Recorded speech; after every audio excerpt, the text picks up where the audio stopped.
Hello, hello. This is Christina Barr, and you're watching Black Tea News.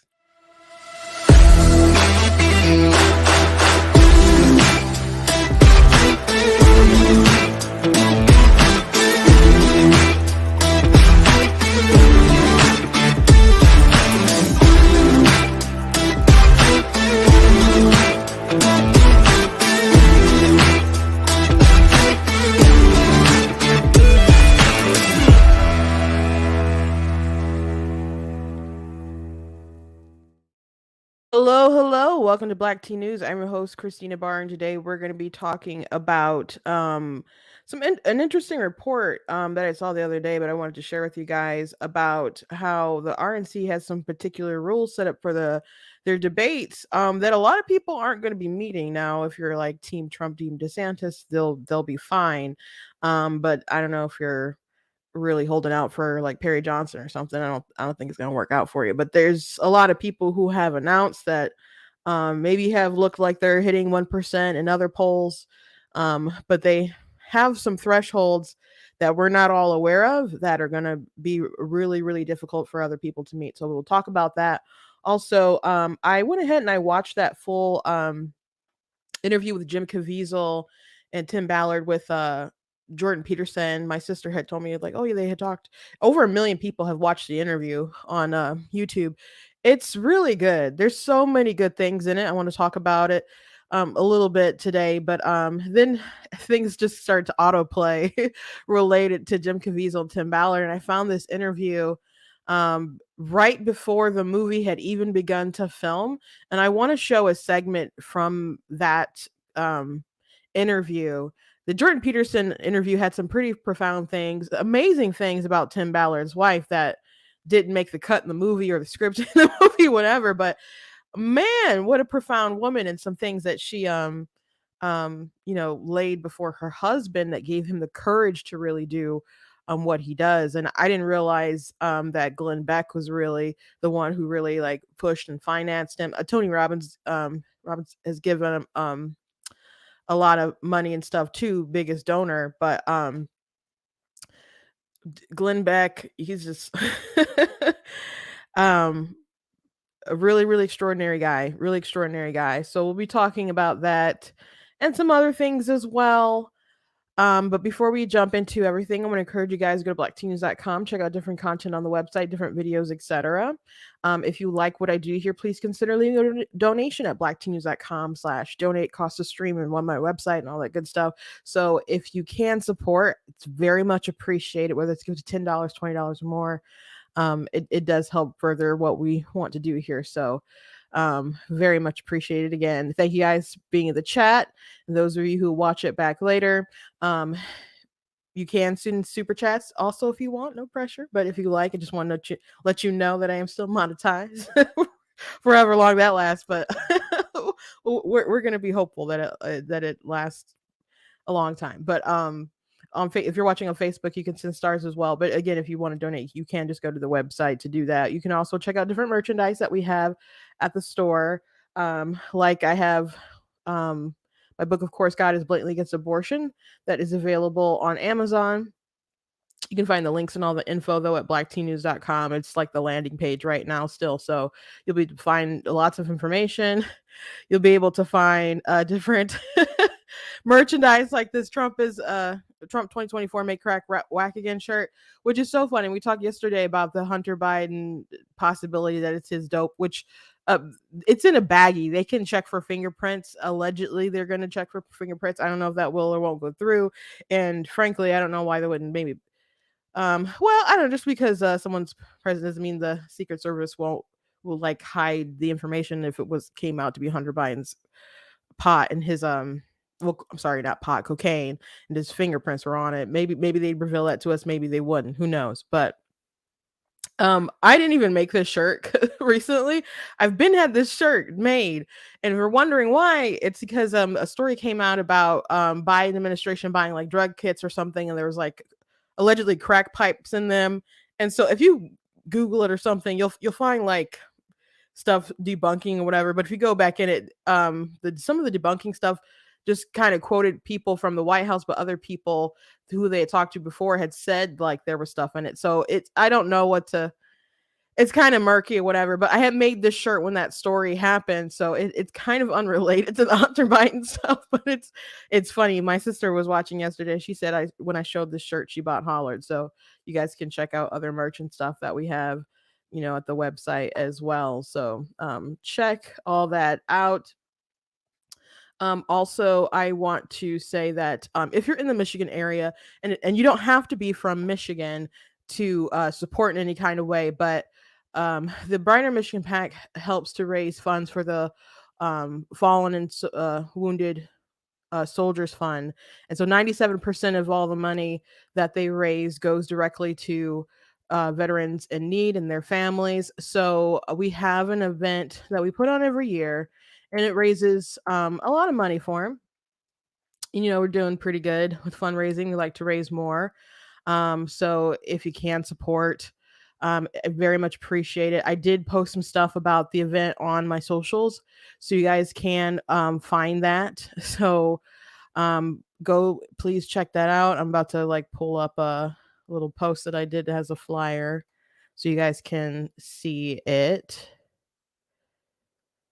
But it's a really great event. So if you're in Michigan in the Oakland County area, or you don't mind a bit of a drive, it's going to be on at the Casab Estate, which is a huge it's an estate, so it's huge. It's very beautiful. It's kind of like walking in a movie. And so there'll be food, there'll be drinks available as well. There will be a band. There's gonna be a program where we're honoring 5 veterans, and also like there's gonna be a auction, silent auction, also live auction. um and I will be singing the national anthem, so I will be there.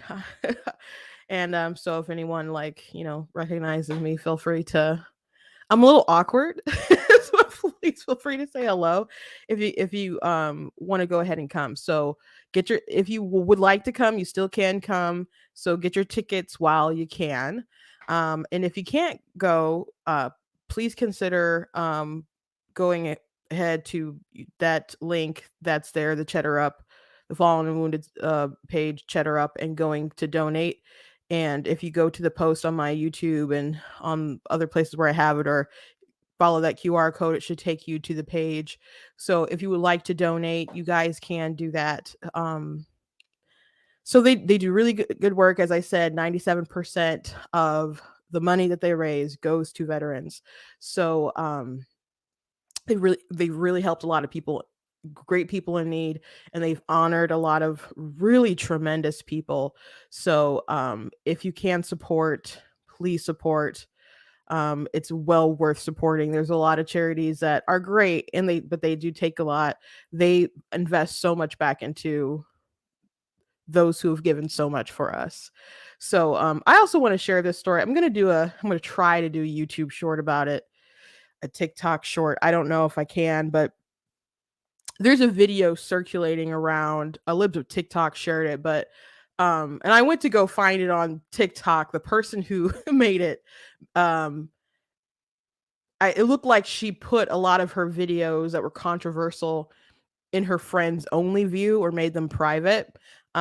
Because usually libs of TikTok will find a crazy video, will post it on Twitter, and they have a huge Twitter account, and then people will go back to find it on TikTok, and then go flood the comments. They'll stitch it and stuff. So I definitely wanted to go find the original video to stitch it, but it looked like she said it's a private. But I did download the version that libs of TikTok had. So I guess I can just find it for a second and then just give you the commentary from there. Um, but I thought of all kinds of different ways that I wanted to address it. And yesterday it just really hit me, because I could do the sassy, you're a racist kind of um conversation if I would like. And a lot of people do really like the videos when I tell people off. Um and I could definitely go that route, especially with this particular video. But um it just kind of came clear as day as how I want to address this. So I have found it. So I will share my screen once again because so you guys can see this really awful video. She does like some there's some curse words I think in here too. Just wanted to warn you. Flag outside of somebody's house, I just automatically assume you racist. Almost definitely. But we felt that way for years. Like, I'm 51. And even as a kid, we knew. It was understood. If there was an American flag at their house, they some racist ass white motherfuckers. That's just what it was. I thought everybody thought that or knew that. It's funny to see that they're saying it now and it's like it's kind of new. But no, yeah, been thinking about that. Thought that forever. Flag outside. So so you have a young lady, young black woman, and then this older black woman comes in and affirm the young one is ignorant and is racist, and then now you have this older woman who comes in and is like, oh yeah, we've been racist the whole time. And she is racist. I saw someone stitch another again. It seems like a lot of her other controversial videos she privated. Um, but one video that someone had replied to, she had called white people seasonless dandruff flakes, and she had I think she had said some other kind of term that was derogatory and obviously a slur. And then she said, I'll call whatever them, I want, and then call them like seasonless dandruff flakes. So this is a person who's definitely racist. People say black people can't be racist. I'm like, those people are lying. And I know they're lying. You can say whatever goobly gook to try to make it not true or not real or rewrite definitions or whatever. But we know Tariq Rashid, or he's a big activist and stuff online. He said, I don't know if he said it today, but I saw people talking about it today. I just saw it like a couple minutes ago. He said that he's never heard a black person tell another black person who's like educated or talking well they're acting white, and people in the comments are like, that's cap. And I saw it because a friend of mine is a savvy had retweeted it, and they're like, why are you always lying? And some people in the comments were like, have you not been around black people? I've heard that. I've been told that. People definitely say that, and it's racist and it's wrong and it's ignorant, but people say that. Some people are like, dude, you're probably the bully who's saying that stuff to kids. Who knows? But I don't know if he's accusing people of never having actually said that. But it's remarkable to me that he hasn't. I don't even know why bring it up like that. Because a collective of people aren't lying about it. And I can tell you it's true and it's happened. But anyway, with this lady in her commentary about the American flag, this video came to mind yesterday in our meeting for the Fallen and Wounded Soldiers Fund, because we were at the Kasaba State, and the Kasabs are Chaldean, and someone handed Sam a flag, and they're like, this is the flag I'm presenting to Sam, the flag that he's going to be waving in front of his house for the next year. And so Sam just lifted it in the air, above his head, and he just had a look of romance in his eyes. It's such an amazing thing when you see people who really, really, really love the country. And I don't think anyone really appreciates it more than like people who are, first generation immigrants or second generation, immigrants and stuff. Because I guess they have such a good comparison to somewhere else, and they're like, no, this is a land of opportunity. And Sam's blessed. Sam is really blessed to have to work and to have achieved all that he's achieved. But he's given so much back, so much back, and he's been honored for how much he's given back. And he doesn't really want credit. He doesn't really want credit. He just wants to honor those who have served. There was a veteran who's walked, this is maybe like 1,800 miles to raise awareness for this event. And so he's getting like um different press everywhere he goes and stuff. So he will arrive in back in Michigan. I know he's already here in Michigan, but he will arrive at the event while during the event, so people will know what's going on. So it's getting news and it's getting traction and stuff. And um Sam was just like, we have to honor this man, we have to respect this man. What he's doing is amazing. And um he just has such a love in his heart for those who have served. And he obviously waves an American flag outside of his house. And he's not a white person. And he's not a racist person. Um, so these ignorant people, and by the way, people replied in comments all over the place um, that they are black and they fly the American flags at their houses, or they have black neighbors who fly the American flags at their houses. Have you ever picked up a book? Have you ever seen the movie Glory? And watched people raise that flag and die for that flag, to honor that flag, just to fight for it to not touch the ground.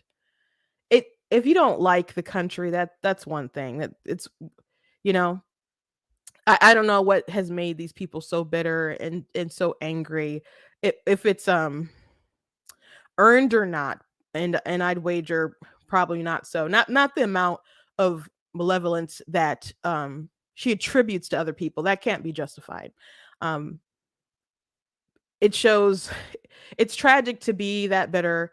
It's tragic to be that racist, and it again to affirm and encourage racism to a younger generation. It's just a buildup of trauma to trauma to trauma, just trying to pass it down and keep it going rather than I mean it's one of the reasons why I made that shirt. It is the reason why I made that, not this particular, but this attitude and people like her. I have a shirt. I wear it. Um, recommend you get it, I guess. Be better, not bitter shirt, because there's so many people who hold on to even things that they haven't gone through. And I'm like, you didn't have it like these leaders in the past that we're inspired by had it. You didn't have it like they had it, but they had such an optimistic view of the world because they believed in making it better themselves. They believed in making it better themselves and not being better. So if you don't like the country, okay, but people have valid reasons for loving this country, for loving this nation, for standing for the flag, for pledging allegiance, for singing the national anthem. It's the national anthem is it's not so big of a deal, like as far as nerves or whatever now. But I feel like, oh my gosh, they want me to sing, and I would never say no. It's always an honor, but it's always like, oh gosh, it's such a hard song to sing. I've sung it so many times now that it's really not a big deal. I mean, I just want to make sure my throat's clear or whatever. But you don't, because you don't want to screw it up, because it's the worst song to screw up. But I'm not nervous like I used to be nervous for it. But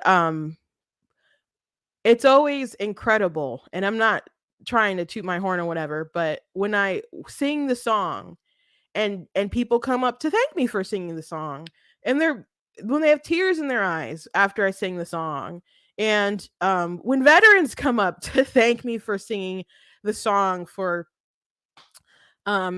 using my gift to honor the country in that way, to honor them in that way, um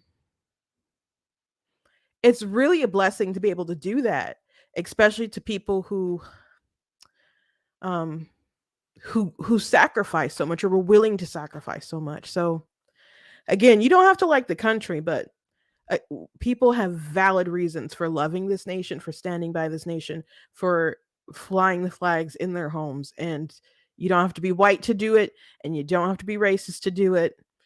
You don't need to have to be a full-fledged citizen. Maybe you want to get there, you know Um, there are people who go through shark and infested waters. We go to other countries and people want to come to America so badly, so badly. And there are some not great stuff about it, especially people are trying to tear it down.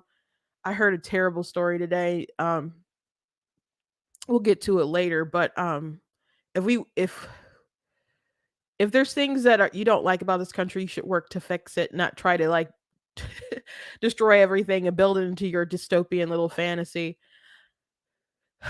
um yeah, I'm glad to be here. There's a lot of other places you could be in this world, but we're fortunate and blessed to be here in the US of A. So anyway, um I guess I'll segue a little bit to the conversation that Jim Caviezel, Tim Ballard had with Jordan Peterson in their interview, because they talk so much about staring darkness in the face and trying to find hope, and the movie Sound of Freedom, that's what they're, trying to accomplish. And most of the interview was Tim talking, and he said his wife would he had to leave his job, his government job, to be able to go and rescue kids overseas and stuff, because he would be there for a while and the government wouldn't approve all that needed to approve, and so he was very close to his pension coming through and retiring and stuff. And so he said, when he told his now in the film, his wife like barely says two words. She's supportive of what he's doing and stuff, but they really I mean, Jim Caviezel is a lead, Tim Ballard is a lead. The story is he's working to save these children, but the narrative is really driven around the kids, and particularly this little girl that he's trying to rescue. The first shot in the movie is the girl. They keep going back to um her room where she's not there, her father grieving her for her not being there, them thinking about this girl, and I guess I don't want to give every beginning to end, it's focused on this girl. So maybe they didn't want too much of his family dynamics to distract from that focus.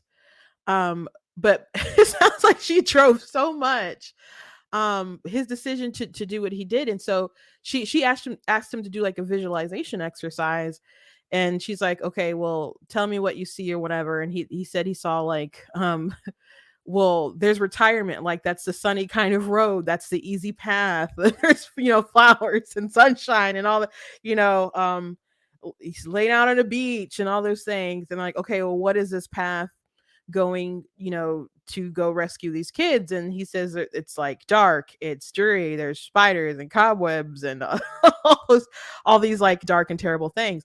And she's like, okay, well, imagine you're at the end of your life and you're talking to your creator and he's interviewing you, and God says, could you have saved the kids? And he says yes, and God says, well, why didn't you? And then she's like, does that sound like a good interview? And he said, no, it doesn't. And so she's like, okay, well, let's go through the visualization again. Let's look at what's the road to you staying at your job and you not rescuing the kids and you getting your retirement. And he said the image is like flipped. And the clear righteous path was just open up to him. And it because he said he really wanted her to kind of talk him out. So I'm like, this lady seems so insightful, but he says she's so spiritually mature and stuff. But it's really a great interview, and they talk so much about focusing on the light rather than the darkness. And even Jim, I don't know how well I can explain this, but he said so many actors make the mistake of like, if they're playing evil or something, malevolent or something, they play it as trying to see through the eyes of the devil rather than trying to, he's like, you can't just think about the devil through the devil, you have to look through the lens of how God sees the devil and stuff. And so then Jordan Peterson kind of took it through this other path, and I guess that what they kind of got to was that too many people just play dark, just so straight dark, and you can't see kind of that light at the end of the tunnel, or that hope at the end of the tunnel and stuff, because they're just so focused on the darkness, and how that can really mess up some people in their mind. So it's a really good interview. But anyway, I recommend, well, how long was it? Like an hour and a half hour. It was more than an hour, but it was worth it. There's longer stuff on Daily Wire Plus that I didn't get to. But it was really good. But then I just kind of let it, my auto feed start playing, and I went through a couple of interviews, and I saw one interview where, by the way, I mentioned yesterday that Sound of Freedom was Fox was supposed to distribute it, then Disney bought Fox. You know, they did the merger. They don't own like Fox News and stuff, and some of the Fox TV shows and stuff. They like started their own kind of thing, but a lot of Fox properties and stuff Disney owned, and Disney didn't want to distribute it. But they also said that they went to Amazon. Well, they went to Netflix. And they're like, oh yeah, Netflix. You know, they could totally worldwide. Everybody sees this. Go to Netflix, and Netflix didn't want it. And they're like, we don't know why they didn't want it. And my immediately my mind jumped to like cuties. I'm like, oh, we know why they didn't want to do it. I don't know. But Netflix said no. I find that very interesting though, that Netflix didn't want it, considering I mean, they didn't have to make it, they just had to distribute it. So why not put it on Netflix? They have lots of things on Netflix. Lots of crazy things on Netflix. Things that things that are really awfully produced. Things that really push the envelope. Um, I don't understand. There's just such variety. I don't understand why they wouldn't want it. And Amazon didn't want it either. Amazon didn't want it either. So anyway, I'm glad it's working out in the way that it worked out. But Jim Caviezel had also said something about, if you look at our world and the different sort of evil that's going on, he had mentioned something about, you know, abortion. So I'm not surprised that he's pro-life. But then went to saw this other interview that he did with Tim Ballard, and this is before the movie even like began.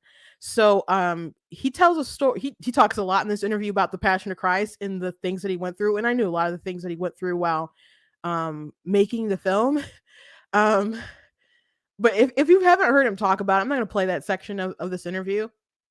If you want to go find it later, you know, please do that. Or you can find, I'm sure, tons of videos with him talking about it, how he got electrocuted, his shoulder got dislocated, how he lost a lot of weight, how he started getting skin infections and from the makeup, and how he what else happened to him? He started having heart problems, all kinds of stuff while making the film. And so I'm just like, they accidentally whipped him too, like the padding or whatever when he was getting whipped. I think it moved or something. So I think one of those times when he went down in the film, that was like him actually getting pretty hurt himself. So if you think about all the like the physical things that he went through that film, and if you are a believer and you believe that the Bible is a historical narrative and that these things happen, well, I guess it did happen. It did happen. At least we know Jesus. I mean, I believe it's all real, but you know, Jesus actually being crucified and stuff, we do know that happened. So think about how terrible that was. He's just an actor going through all of those things for the role. Think about how awful it was to be tortured in that sort of way and then die. You know, we don't believe that's the end of the story, but what a just a horrific sort of pain and torment to go through. But after the film, Jim Caviezel talked about how he adopted a child, and I wanted to show this because so many times people are like, what are you going to do if you're pro-life, etc. They talk about unwanted children, and he's just such a picture perfect example right here. So I just wanted to share this with you guys if you were unaware of this detail about Jim Caviezel and his life. Give me 1 second.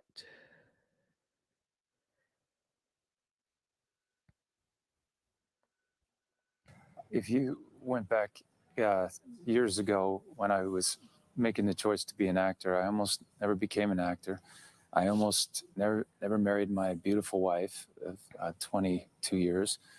I almost never adopted my children. I almost never played Jesus in the Passion.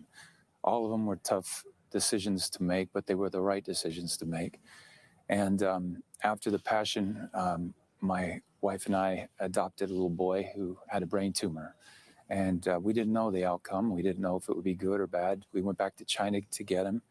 And of course, we have a friend of ours who was helping me in this adopting, Jenny Hull, and who happens to be family friends with his family. Another coincidence. And then we got Bo, went through the surgery. It was a miraculous surgery from 7 o'clock in the morning till 10 o'clock at night. He had brain surgery, and then we ended up adopting a little girl who also had a brain tumor. Our final little boy had cancer. We went through chemotherapy with him, and people would ask me in my industry, what about unwanted children? I said, I have 3 of them, and I want them. And so I read this script, and here are these unwanted children, and it broke my heart. And the story was really compelling, and it just, to me, it's the second most important film I've done since The Passion. Jim, you have said that. So this interview is actually a couple of years ago before they made the film. So this is I didn't get through quite the entire interview, but it's a good interview too. But I didn't I knew he had kids. I guess I didn't no, they're all adopted, and he took the time to adopt children who were in need and to service them and to love them. So he says that, people talking about, well, what about these unwanted kids? What will happen to them? They are, I write this line in my book. I said, there are no unwanted children. We just have to try to help those hearts to connect. And I'm grateful that he was able to find those children and to bring them into his life, and him and his wife able to care for them and love on them and to help them. And so many people think that even children who are nothing like physically wrong with them, people just assume won't adopt them or won't care for them. Now, there's sometimes people go through adoption horror stories, but your children, your parents can want you and birth you and still make your life a living heck. So um that's not really a good reason to me. It's to presume so much about what can or can't happen to your life. um there's plenty of people out there who want to adopt, who are waiting to adopt, but there's also people out there who are willing to invest in love and so into to lives of children who aren't 100% physically healthy, or maybe has some kind of abnormality with their chromosomes or whatnot. There's people out there who want to love those kids. So and maybe I don't it kind of seems pretty evident to me through a lot of conversations with people on the topic of like abortion, and you bring up adoption or something, or they'll bring up adoption, like, oh, well, they might say, how many kids are you adopted? Or they'll say, um, what about all the unwanted kids and the people in foster care? And I'm just like, that's a totally different thing. Like, do you think that people should just kill those kids? They're better off dead, because it's kind of what their implication is. But a lot of kids in foster kids care can't be adopted, because those parents still have those rights. So there's that. And it's very it can be pretty difficult, because some of those parents, I mean, they want to reconnect those families, and I've heard of people waiting to like the state trying to reunite them like up until the very last day, like right before they were supposed to like literally adopt a child. A friend of mine who passed away some years ago, her name was Pam, and the kids that she adopted 3 boys, and they were in like horrible condition. The mother was feeding the baby like Coke, not like Hunter Biden Coke, but like cola and stuff instead of like milk. And so a lot of different health issues and stuff. And she took them in, and then he's tried to give them back to their mom, and she had to, and the mom still wasn't, you had other kind of issues and stuff, but so she happened to have, a friend or whatever, and Paul, he was kind of rising at that point, I think, and just kind of helped her to get helped her with her case and stuff. So those boys loved their mom, loved Pam. And Pam was she really helped me get into politics. So Pam has a really special place in my heart, though she has been gone for some years. But there's a lot of people out there who really, really, really love these kids, who bring them into their lives, and are waiting to bring in more. So if you're out there and you have that argument, just stop. Just stop. Now there's some people who are so against adoption. It's funny if you go on like Twitter and stuff, you can scroll through if it ends up hitting your algorithm, but there's someone doing a live about how like adopted kids, let's say they're trafficked and stolen and other stuff like that. And they talk about adoption trauma, and they're like, even if you say you don't have trauma, you actually have trauma and you're just coping. And I know people who I've told that to people who I know were adopted, and they think that is so ridiculous. But I'm not saying that people don't have trauma. I'm just saying that you shouldn't be so desperate to project your trauma on other people who say they're okay. But what I find interesting about that, because there is like seems to be like a coordinated attack on adoption, especially like when the Roe v. Wade was being overturned, and there was discussion about Dobbs, because Amy Coney Barrett adopted kids. And so she ended up mentioning like about the burden of motherhood and stuff. That argument, she's like, well, there are other options, including, adoption. And so there was a couple of pieces that were out in mainstream media talking about adoption. One woman, I think it was either New York Times or the Post, wrote an article about, it was a woman who's adopted, and talking about just the tragedy of adoption. Even though she seemed happy to be alive, her birth mother was happy that she didn't abort and is actually pro-life, and her mother who adopted her was happy to have her. So I'm like, it just kind of reeked of desperation to be accepted by your liberal peers, you know. like me, please. That's what it read to me. And the sort of emotional hookup she was talking about is like the fact that she wasn't connected with her mom for those years, or her mother wasn't with her, and she had to think about how she was or whatever. But they all seemed very happy with the fact that she wasn't aborted and wasn't killed, and is doing, I assume, doing well in life. And then there was another article about transracial adoption, and it was like, they may be my family, but they're not my people. And if you like adopt a Black kid or Asian kid or something, how you can't really understand them and other stuff like that. So it seemed interesting to me, and I'll have to write an article or something about this, that they're ripping on adoption. And I'm not saying adoption is perfect. I know there's issue, like I've had friends who've gone through it. It's really expensive.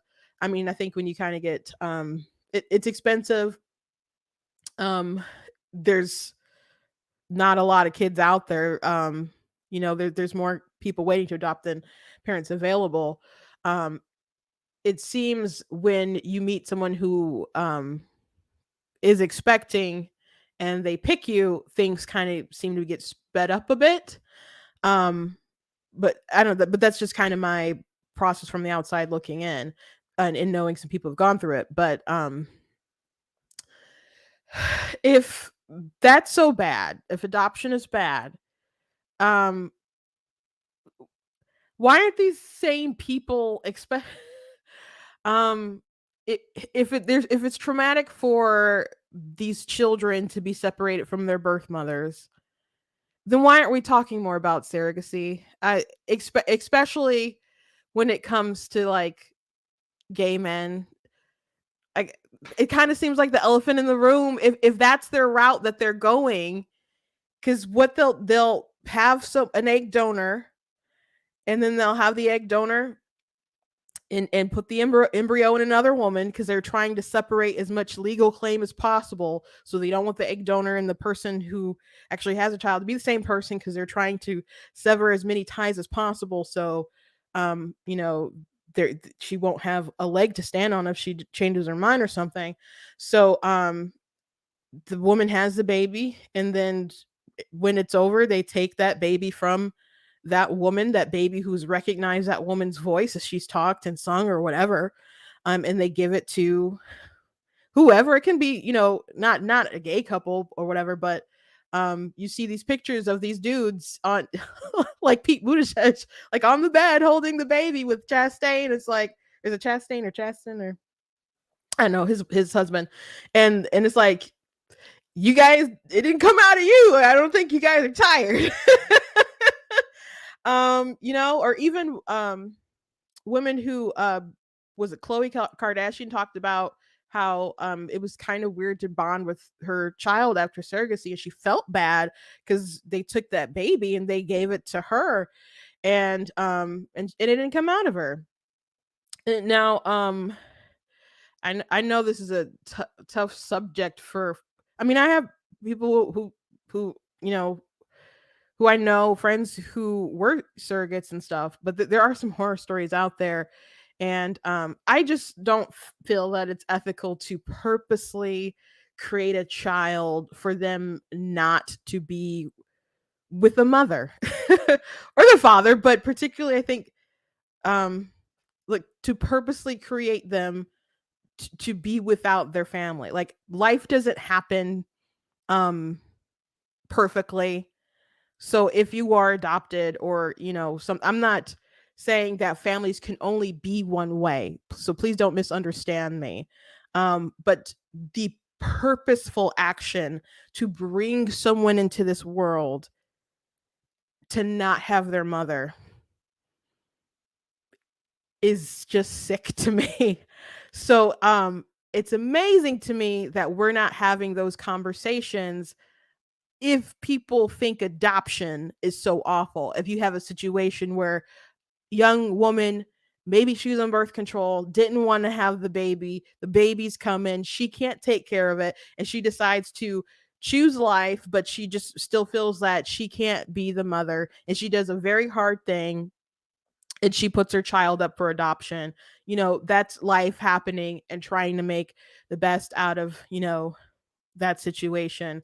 And people can go on and have really, really fabulous stories, fabulous lives with the parents who have adopted, and whether it's a open relationship where you can the birth mothers can know the child, or some closed adoptions can be really hard, but sometimes that's what the mother wants.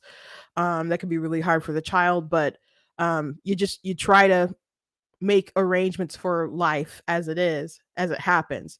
But the purposeful action of bringing a child into the world for them not to have their mother, to go through all these hoops to make sure that they have no claim, is, again, I think, sick. There was a story that was going on social media of a woman, and I can't remember if I told you guys this or not, but there's a woman who, this is her second time doing surrogacy, and she's just a young woman who wants to help people.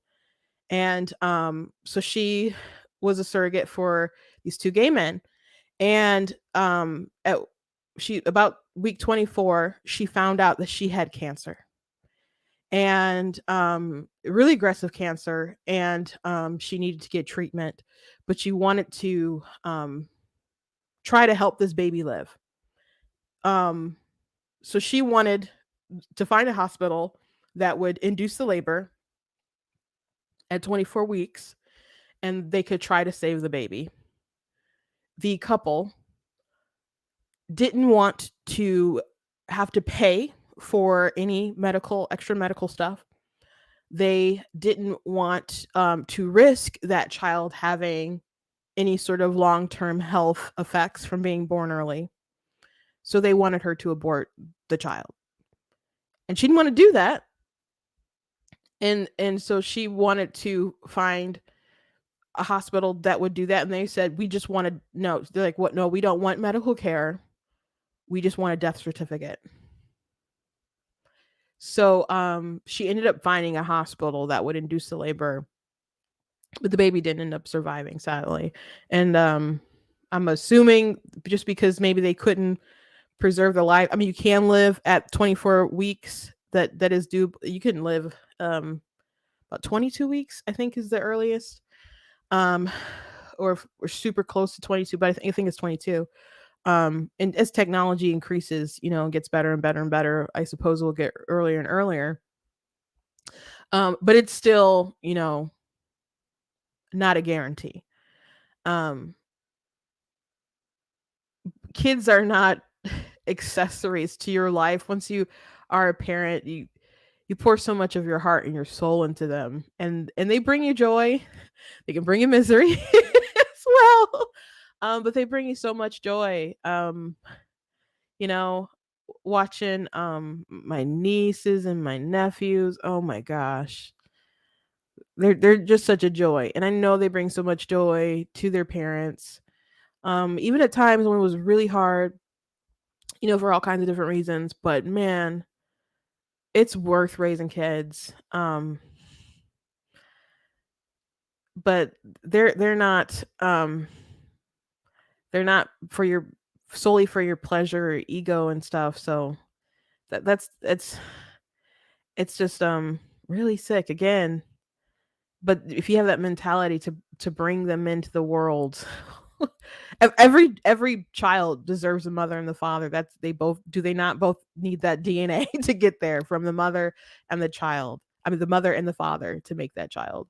So to cut one of those pieces vital pieces out of a child's life on purpose to create them with the purpose of them not having that set um is again immoral, and I strongly believe that. And if you know someone born of IVF or that those kinds of ways, I'm not trying to diss your existence, but I think there's rights and ways and wrong ways to do things. Like I think well people should have children within marriage is what I would say, but just because you're born out of wedlock doesn't mean I think you shouldn't be here. I'm very glad you're here, and I think God has a plan and a purpose for you. Um, but that doesn't mean everyone else shouldn't be married. Is my opinion. I know people are probably like, "Oh gosh, here goes religious girl," but yeah. So we don't have to continue going that route. But I keep seeing these photos of these dudes and their babies that and there was one maternity shot with the with two guys and then the surrogate mother like way in the background like cradling the baby. They got like roasted, but I didn't even mean to go down that path. I don't remember what triggered it. We haven't even got to the story. The RNC story thing. So the RNC has particular criteria for debates, and which is reasonable. When Trump ran, I don't remember what all the requirements were when he ran in 2016, but there were a lot of people. There was like an undercard debate, and then there was one with the upper tier, and Lindsey Graham was like always on the lower one. And then there was the main ones. And then as time went on, they had to increase the different limitations to continue weeding out different people. So it's very important how much money you raise to get a particular amount of donors. But there's a polling issue that's gonna knock out a lot of people. And I don't know, I think that's kind of a good thing. I mean, a good debate can launch you into the stratosphere for a bit, but you really should. A good reason to have um restrictions or requirements that you have to meet is because you have to have some kind of good ground game to go the distance. So if you can't get at least like 1% or something in the polling, why would we think that you should be the nominee that's going to take it all the way in the general? One thing that was so powerful about Trump, like, people spend so much time trying to generate name ID. And even if you're like the governor of a state, or a mayor of a big city and stuff, maybe people have heard your name, but they don't. Maybe, but if I know a lot about Gretchen Whitmer. If you're from a different state, maybe you know a little bit about her, but you probably don't know as much as I do. Or, or there's a lot of people who think they know things about Ron DeSantis, but if you're from Florida and you pay attention to local politics, maybe there's more than the average Joe from a different state. And maybe more about some things that they clear up that the mainstream media doesn't like to clear up and likes to slander. So you have a different image of Ron DeSantis than a lot of people who obviously reelected him by 19 points think of him. So Trump was a household name. He is rich, had his own money to help finance things, but people really liked him, felt like they knew him even before he really got up to speak and stuff. And there were some people, it was funny going to different events, and there was people who kind of had this I don't know, otherworldly view of Trump that I'm like, that is just too much. And then there'd be other people who, I don't know, watched him on TV, maybe read his book, that had a more grounded, realistic, practical view of him and why he was the best pick. Like, there was this one Black woman who wasn't associated with the Republican Party really at all, but we were caucusing, and Trump's people who were, they sent out like notices to their different supporters to go and go to the caucus and stuff and try to be people selected to go to the RNC convention. So that's why she was there. But she just, I was like, she sounds like she actually gets him. All these other people who are, I don't know, have this ethereal sort of view. I'm like, you kind of in La La Land, but she gets it. She understands him and has some realistic expectations. and is making a good case. She didn't end up going, but I did support her in a round of voting. But the RNC, let me just go through the article. Last week, the Republican National Committee laid out a set of benchmarks that the candidates who hope to get on the debate stage this summer will have to hit in order to merit inclusion. One number in particular seems to set to seriously jeopardize the chances of many campaigns that are on the bubble by severely limiting the number of polls that the RNC will end up counting. First, the rules that a candidate can meet on their own. A candidate needs 40,000 unique donors, with at least 200 donors per state in at least 20 states. If you see shotgun style online ads for a long shot presidential candidates in your social media feeds in coming weeks, this is likely the number they're trying to satisfy. Second, the candidates will have to agree to data sharing. So they pick up data and stuff. The RNC wants to have access to their data. Data is very important. So very important. If you don't have good data, you're screwed. During election seasons, a lot of people pay people a lot to get good data. A lot of times when people go to your door to knock and ask you for, or they make the phone calls, they're collecting data. They're not, a lot of people, they don't even try to convince you. I do think people should knock on the door and try to convince you and stuff and inform you about different things. But most of the time, people are making those phone calls and telling you things to collect data. So if there's ever like a Democrat or something that comes to your door and you like slam in their face or whatever, you've kind of given them what they need. Or if you tell them off or something, you've kind of still given them what they need. So if you really kind of want to mess up the other side, you could not give them honest data, I guess. Or I don't want to encourage you to lie or anything. So I don't know, just be clever, I guess I'll say. or you could not answer. They'll just put did not answer or whatever. But the big one is the polling requirements. Candidates have to poll 1% or above in 3 national polls, or alternatively, poll at 1% or higher in 2 polls from early states that include Iowa, New Hampshire, Nevada, and South Carolina. That's a high bar for some campaigns in the increasingly busy bottom of the race, but that's not even the number that's going to screw them.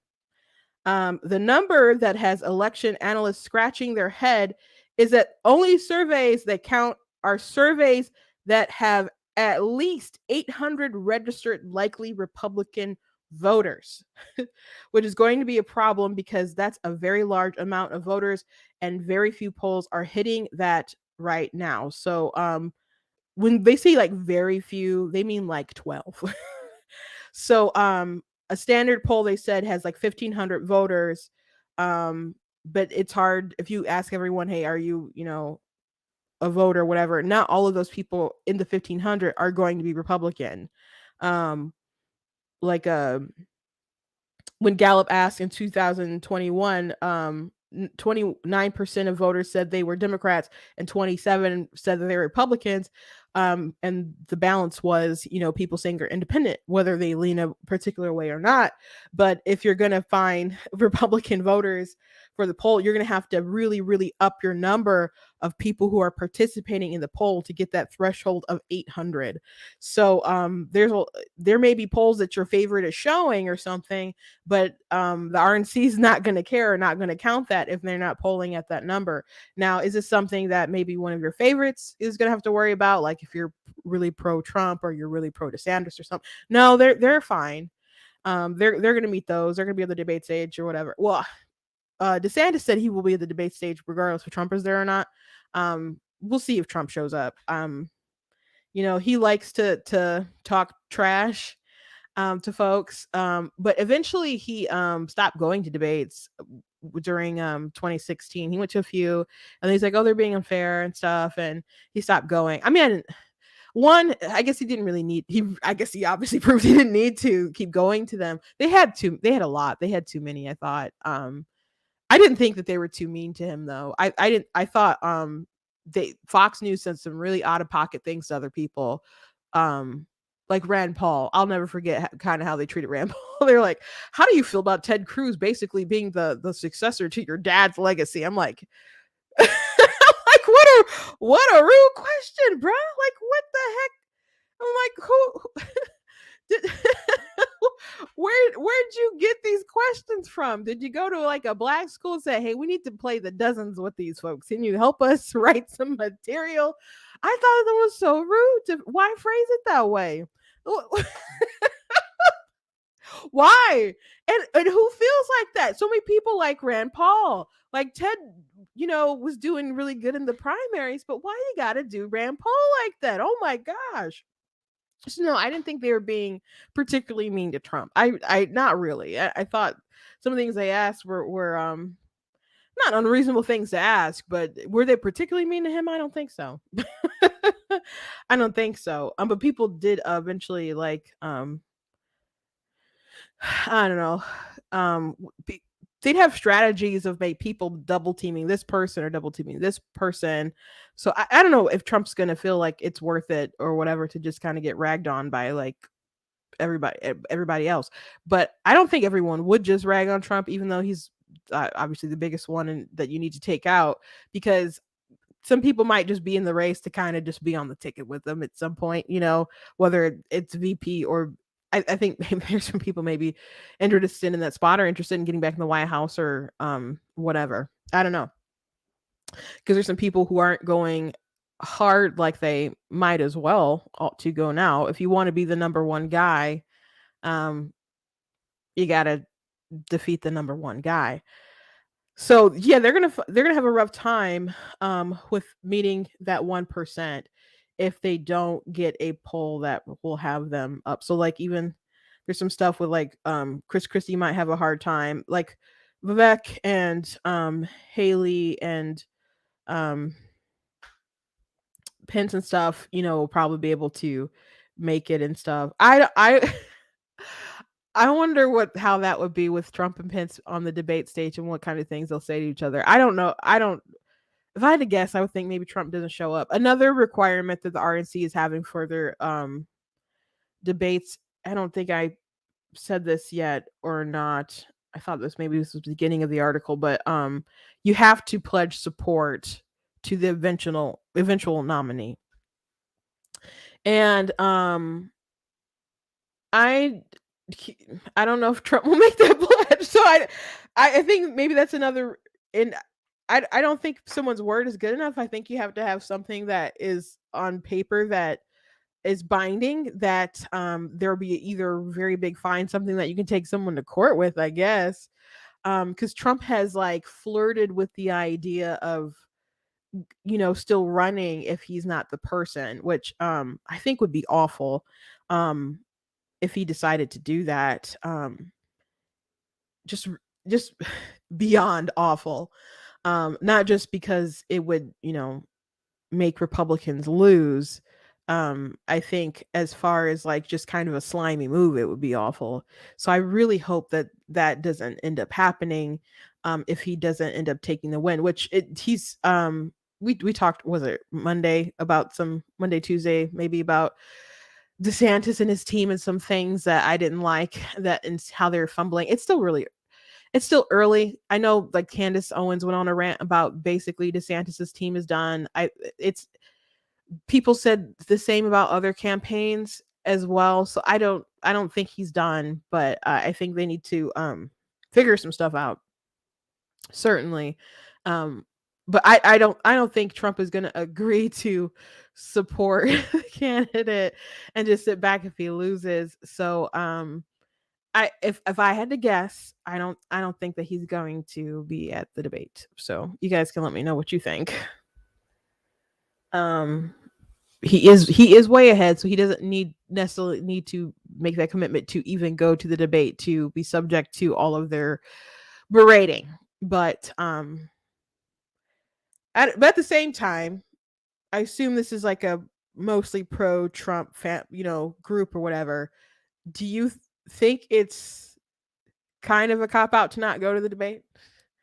Do you kind of think that's a cop out to not go, to not debate ideas, to not explain himself and be challenged from the different things that he did as president? I mean, if they can handle, like, I don't know, Jim Acosta and all those hostile folks every day, and the slings and arrows that he had to take, I think he should be able to handle the presidential field with DeSantis and Pence and other folks like that. So I think it would be good overall as a whole for the process. I think maybe something that I think that we kind of deserve to see. I just don't think it's going to happen. If I had to guess, I guess I won't put money on it though. But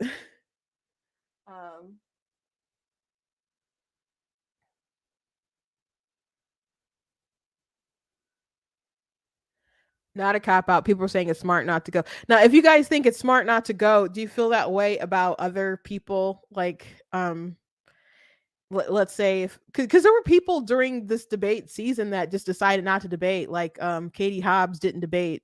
Kate, well,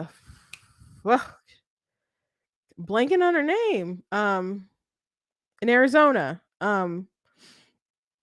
So Katie Hobbs ended up winning the election. So you can say it's smart, but do you think people, if they have nothing to lose and everything to gain from not going to a debate and not allowing the voters to hear them, their opponent to question them, should they just do that? Like, is it a good? Do you support Joe Biden not having a debate with Robert Kennedy? Do you feel that way, or do you just feel that way because it's Trump? Just throwing that out there. I can understand the strategy. I can respect it as a strategy.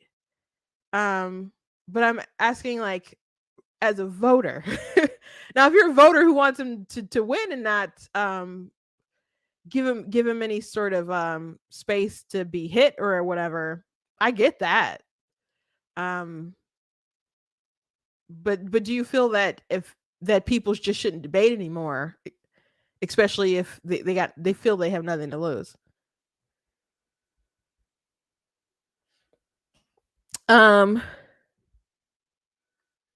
No, Christy, Nome is not the person I'm talking about. They said, commenter said, because the reasoning is he's debated before, and we already know. That's true for a lot of things. But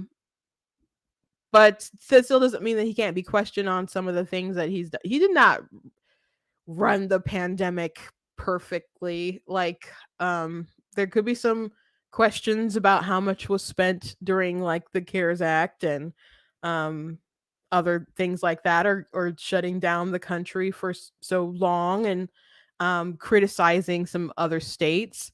I think it would be good for him to be on the stage with DeSantis with some of the attacks and the claims that he's making, to stand face to face and say them directly to Ron's face, and for Ron to directly to confront him, because he was like calling him lockdown Ron, and alleging that Cuomo did a better job. So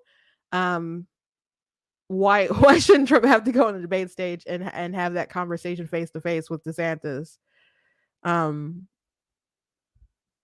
Or some of the things that have been in the news since he's been president, you know?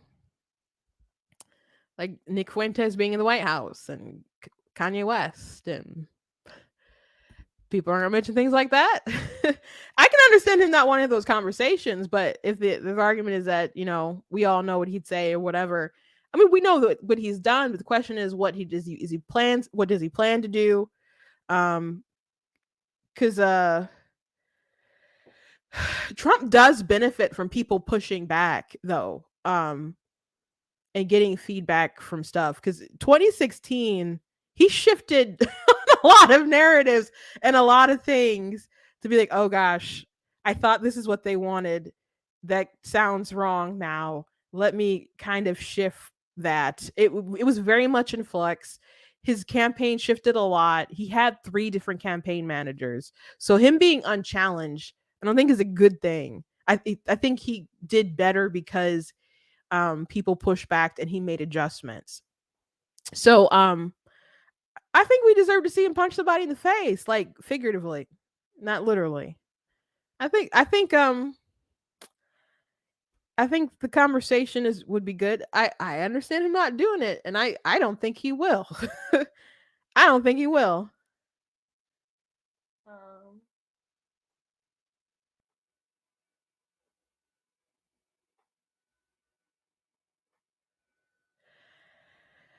Um, comment was, he's not a god, he's a man, so he, of course, he doesn't do everything perfect. Yeah, because so everything is up for debate. The question is, can someone do something better? And that's what they have to debate about. So hindsight's 2020, though, but I think it's worth talking about.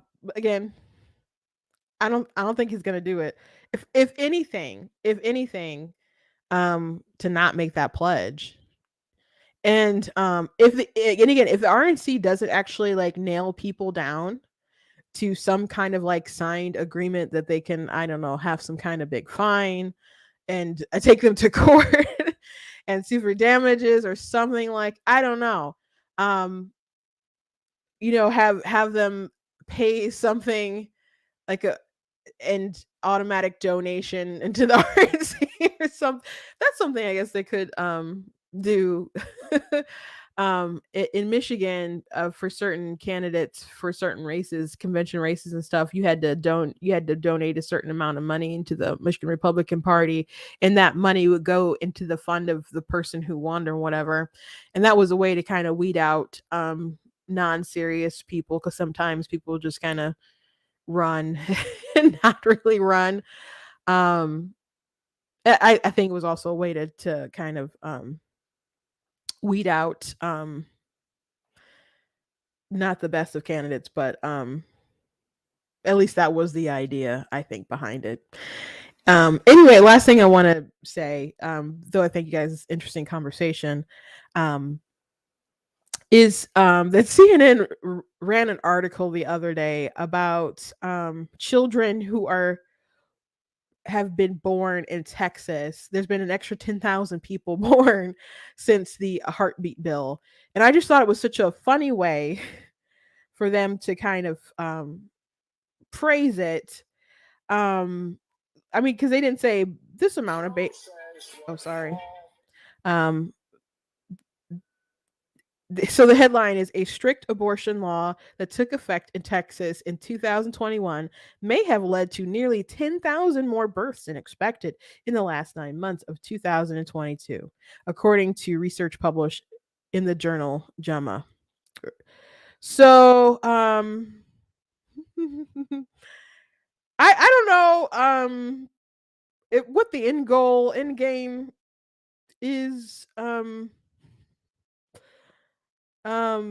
with them reporting this. um is that a bad thing? Are they reporting that it's a bad thing? Um they're not saying that. But why not say that there's 10,000? I guess they don't know that all these moms would have or wouldn't have, but that's kind of the assumption in at least some of them.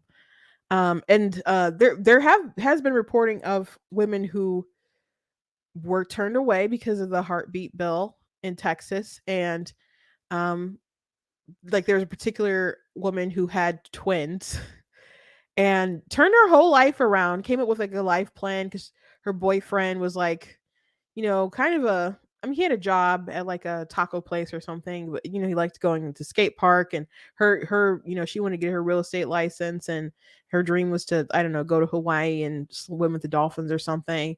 And now she has two kids, and her boyfriend left a uh his well, it was leaving his job to join the military. And so they came up with like a life plan, and it like this story sounds great.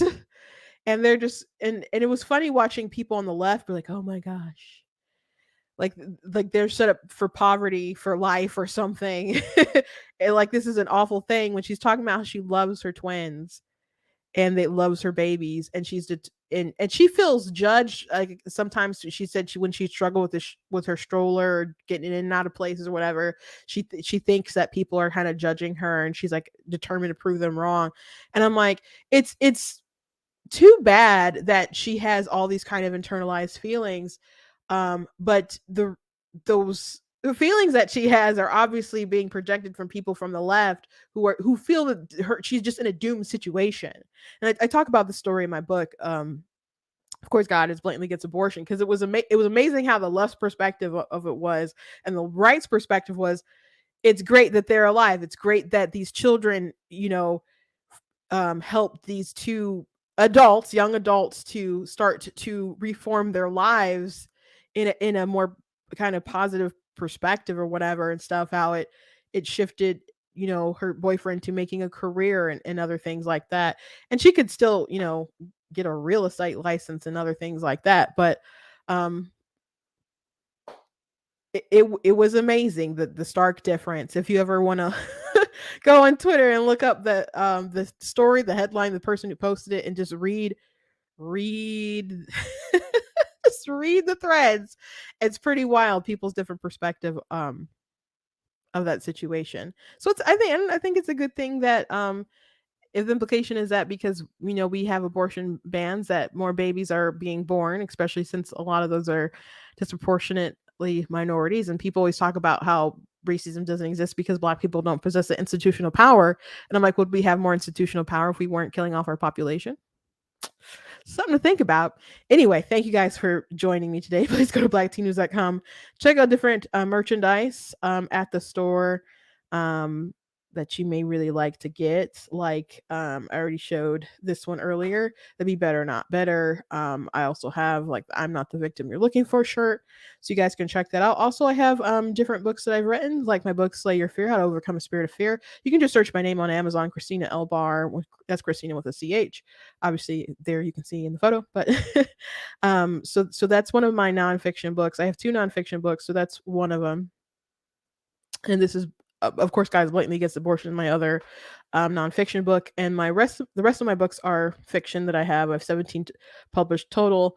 I have mostly young adult. I have some middle grade like chapter books and stuff, or children's chapter books rather, and like Super Kid 2, and I got a lot of things upcoming.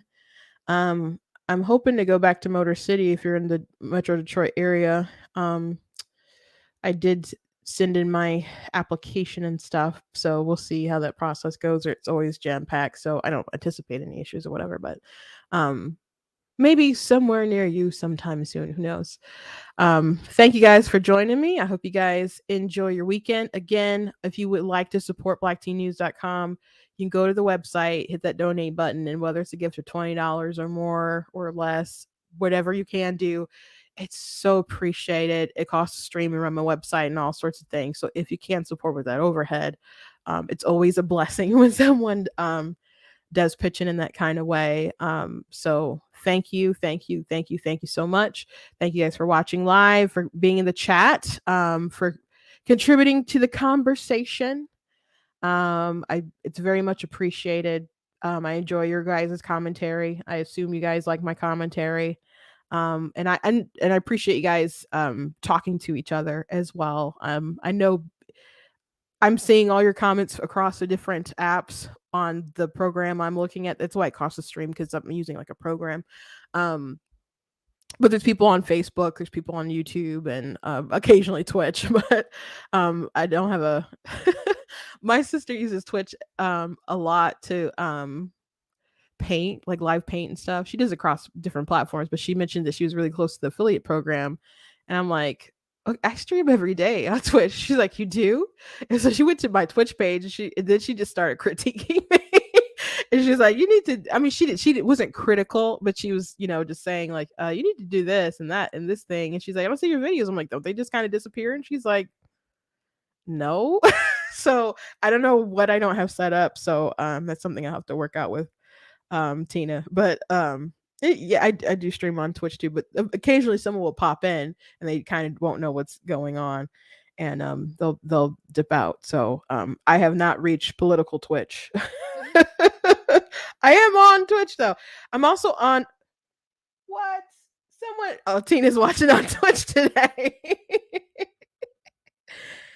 She's watching on Twitch today. See, I'm on Twitch. There you go. um so I have to I don't know, do some stuff. I am also on Rumble. I haven't streamed on Rumble because I don't know if they changed it yet.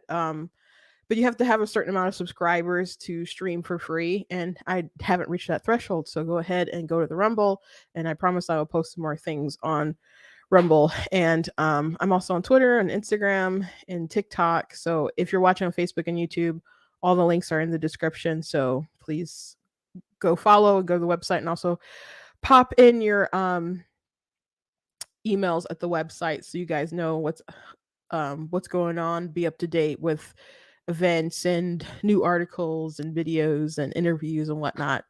God bless, and I'll see you guys next time.